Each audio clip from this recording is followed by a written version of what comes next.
So what's next? Well, it looks like we're touching the color gray in every Mario game. Super Mario Bros. Up first, as always. You know, I gotta say, throughout these challenges, I'm surprised with how much color we found in a game so old. There's thankfully enough themes here that always give us what we're looking for once we reach them. And in this case, we just need to reach the castle because gray bricks were used as the floor here. Thank you, Bowser, for your convenient design. And as for the lost levels, well, this game plays a similar theme of dark colors going into hibernation in the bright overworld. Nothing in level 1, but in level 2, just like I mentioned last time, there's a Buzzy Beetle that has a shell just gray enough for it to work. And for Mario Bros. 2, even though this game is very different, I could say a very similar thing about it. We can breeze our way straight through this first stage, and then once we reach the next one, there's this little underground section. And instead of the red and pink Shy Guys we saw earlier, now there's an actual gray guy here.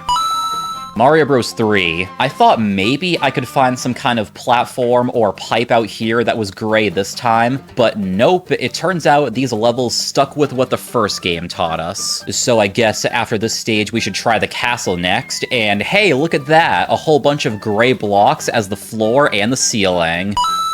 Super Mario Land. I really wanted to try this game on the colored version again, although I was regretting that decision pretty quickly when I saw that almost all the gray was taken out. But you see, interestingly enough, the ending door for each level has gray on it. The way it works is, we walk past this point, and once we get far enough, we freeze and the level ends. Is there enough evidence to prove we touched this doorway? Well, if not, it would be pretty far down the road before we could find anything else gray. I don't even know if we would find something. Also, I have to play this game on a keyboard, and doing that is way harder than you would think when you're so used to a controller. I don't know, I'm thinking about it way too much. Let's just count this and move on. Super Mario World. This one is a bit easier, thankfully. I've always loved the color palette in this game and the way everything looks. I also know all of these elements really well, so I wasn't surprised to see some gray stone blocks right over here, and also a gray pipe, because why not?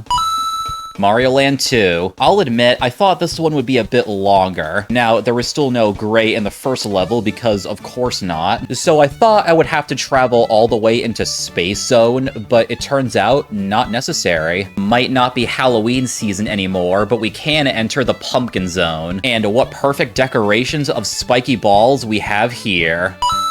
Mario 64. Just flying around here with Lakitu, I can see a lot of helpful stuff. I think the walls of the castle and the bridge is dark enough that we could call them gray, but even if not, there's the gray over the cannon right down there.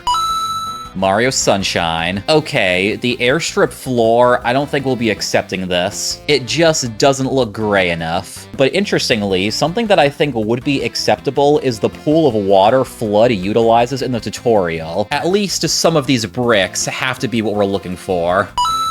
In New Super Mario Bros. Hey, look at that, we're back to 2D, and I'm suddenly finding myself in a similar situation. Back to not finding gray right away. Even if we go underground, there's still rocks here, I think, but no one's looking at this going, yeah, that's totally gray. At least there is a secret exit you can take here by going over the top of the level. Reaching that flag lets us take a little shortcut right over to the fortress. And of course, here is everything we need, but most notably, a dry bones. That's the most fun thing we can check off the list. Mario Galaxy. Here we go. Let's start up this one, have Mario walk to the castle gate, and there we go. How about that? We instantly start on the gray ground. New Super Mario Bros. Wii. I really thought it would be another classic case of waiting for the fortress again, because there's absolutely no gray out here in this bright level. Well, that's just what they want us to think. See, I had been ignoring this detail before because usually it's a more obscure color that's not useful, but in this case, the flagpole is exactly what we're looking for. Mario Galaxy 2. Gotta say, it is very convenient that we're running towards Peach's castle in these, because there's a couple different shades of gray we can thankfully turn around and touch here.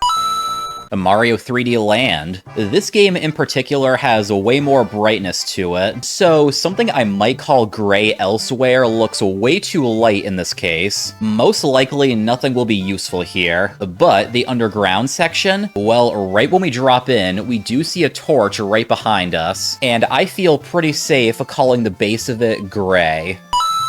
New Super Mario Bros. 2, wouldn't you guess it, another 2D game which has no gray in the first level. You see all these rainbow-colored platforms, and not often we have to leave here, but we're doing it. Now there's gotta be something gray underground, right? I think so. The lighting is a bit different, but I'm pretty sure we can say these blocks are gray. Thankfully, they are everywhere. They can even be broken with a Mega Mushroom, which is obviously the superior method.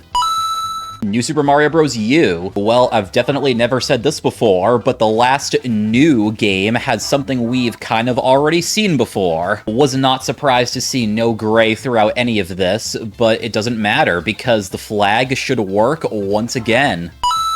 Mario 3D World. The first level in this game actually does have a wider variety of colors than I thought. Pretty quickly, we stumble upon clear pipes, which shouldn't count in this case, but there is this pipe, which has an actual gray launcher we can stand on. And even if you don't want to accept that, there's the breakable blocks just a bit further down. Mario Odyssey. Okay, so the ground in Cap Kingdom we said is black, and obviously there's a white here as well, but do we see any color in the middle? Not immediately from what I could gather, but something that we can do to make it happen is just to pull the lever to raise the bridge. This will get rid of most of the color on it and kind of just leave us with a gray metal square. Bowser's Fury. There's plenty of gray in this one. We can see all of these rocks and Bowser blocks even before the first cat shine. Yeah, I was never concerned about this game. And finally, SMB Wonder. Now, I thought we could have a nice, quick and easy finish for this video, but apparently in this 2D game, the flagpole lightened up a little bit because that does not look gray anymore. Dang, now what? We just keep going and going and going. Yeah, not only is the flagpole messing us up, but not having a regular castle in the middle of a world to bail you out is a little upsetting. Why did this game actually have to be unique? I kept playing for quite a while and knew I just had to find the random gray object somewhere in a level. Finally, I went to this upper section of the map and I found it in a break time level. In the pop-up Hoppo challenge, there's a metal pole blocking our path, but it's gray, so I'm running into it anyway. Thank goodness we finally found something. So, there we go. This journey continues to fascinate me, and it is a little sad knowing that we're almost at the end of the color wheel, but I am really happy with what we've accomplished. Thank you so much for the continued support on these videos because it really does mean a lot to me. I'll see you all next time. Take care, everyone.